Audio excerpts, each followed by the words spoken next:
Hello you guys, it is Jksthind and welcome back to my channel. Today I am coming at you with another makeup video. I'm in a really weird mood today, so I feel like you're gonna see a different side of Jksthind. I woke up and I released a video and I was just like, I'm ready. And I think that has something to do with my nails as well. I did my nails last night. Today we're gonna hop into this Kat Von D Metal Matte Eyeshadow Palette. So I've had this for a while. I've maybe used it 1 to 2 times.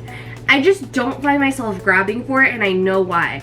I know why I don't grab for it, because it's so long that it doesn't really fit in any of my travel cases, so I don't travel with it. To prime my eyes, I'm going to use the LA Girl Pro Conceal HD Concealer in Light Ivory. Typically, to prime my eyelids, I like to use something that's in a jar, just because it's a little bit thicker, so it gives a little bit more of like a tackiness. I'm gonna go in with this Ulta flat fluffy brush and just blend that concealer. Also, if you hear a little bell, I apologize. That is my daughter. She got this little collar with a bell because sometimes she like sneaks off to places and we can't find her, so she needed a little bell so that we can know exactly where she was. So my apologies beforehand. First things first, I think I'm gonna go into this Oak shade, which is like a cool tone chocolatey brown shade, and we're just gonna dive right in. So I'm gonna pop this into my crease and blend it upwards on my Morphe 4for1 brush. Oh, that's a lot of pigment. I'm also not setting my base because I just feel like shadow goes on so much better when you don't set your base, especially if you're doing a really dramatic look. It makes it look so much more like intense and in your face than if you set your base. And this, I'm doing a halo eye today, so I'm bringing it all the way into my inner corner and really just making sure that I create that sort of like rainbow shade. So that looks great. It's very, very easy to blend. It's not like grabbing on or bunching up anywhere. So what I did was I just brought that brown shade inwards, and then I brought it from the inner corner outwards. So now I have like this little space right here that doesn't have anything on it. And the same thing on this side, I don't have anything on it. But what we're gonna do is we're gonna give it a little bit more depth, just a tiny bit. I'm gonna go in with this Wet n Wild multi-stick in Blue La La, and it's just a royal blue. I love these guys because they're so creamy, and I'm just gonna put a tiny little bit on the outskirts, like right where that U starts. On either side I'm gonna put, and then what I'm gonna do is I'm gonna go in with that Morphe brush and just kind of blend it out as well. And I'm not going in circular motions, I'm just kind of back and forth, back and forth. It gives like a light sort of shadow of blue. So then what I'm gonna do is I'm gonna go into this velour shade, which is like more of like a royal blue matte, and I'm gonna go in with a little, like a smaller brush. So this is the e.l.f. crease brush, and it is just a lot more tapered and a lot smaller than the 4for1 brush. And I'm gonna take velour, and then I'm gonna pat this right where we put that blue shade, Wet n Wild multi-stick, and I'm just gonna kind of bring it outwards.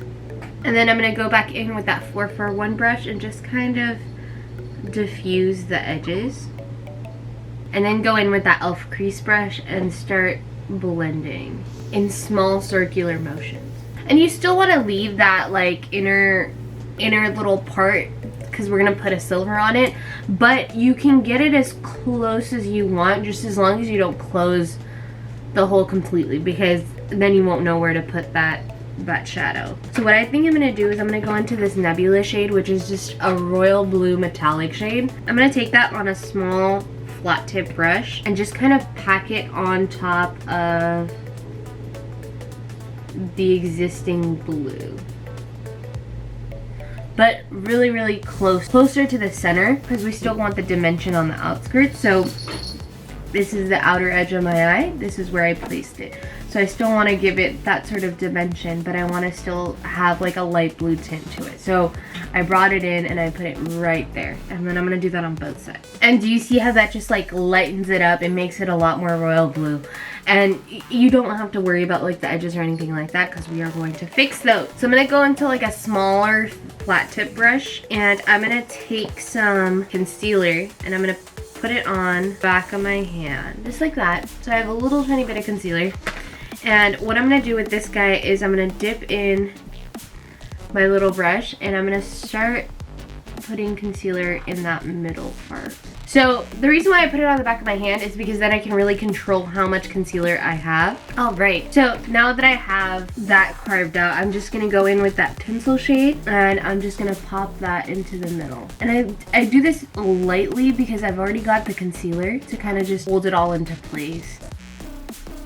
And at this point, you're probably looking at me like, what is that mess on your eyes? Just you wait. So now that we've gotten that on, what we're gonna do is we're gonna go back into that little brush that we used to pick up that nebula shade, and we're just gonna blend the corner, like the edges right in. And it still looks very stark. So what we're gonna do is we're gonna go back into that Morphe brush and blend that brown back just to kind of soften everything together. So we're just gonna take another fluffy brush. I'm gonna take this Wet n Wild one and I'm just gonna start blending that nebula shade.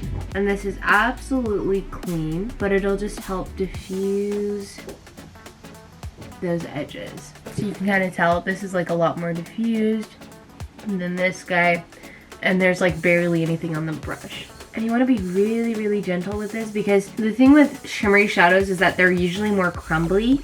And so if you go like really, really hard and really, really intense, it'll just crumble. And then you'll have to repack that shade and then go in gentler. And yeah, so that's the top part of our eye. And that looks really good. It'll look even better once you pop on some lashes because the lashes will just help everything blend together. And because I don't have the rest of my makeup on, it doesn't look like very much. So what I'm gonna do is I'm gonna do my base off camera. I'll be back. All right, you guys, so I got a little lost. I did a little makeup and then before I knew it, I was already done with my makeup and I didn't record any of it. So I'm so sorry, but all I did was for my lower lash line, I just took that brown shade and on top of it, I went in with that Wet n Wild, the multi-stick, this guy, and I just smudged that underneath my lower lash line and then I put that tinsel shade right there just to kind of brighten everything up. I kept my contour, my blush, and my highlight very, very subtle so that all the focus could be on the eyes. My lips, okay, I don't know if I'm gonna like this in post or not, but right now I'm really loving it.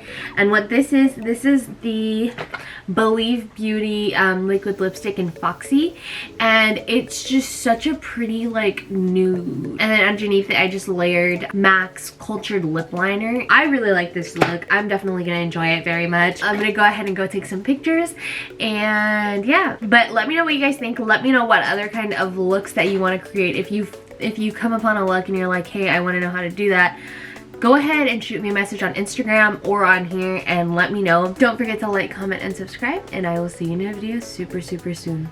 Mwah. Bye, guys.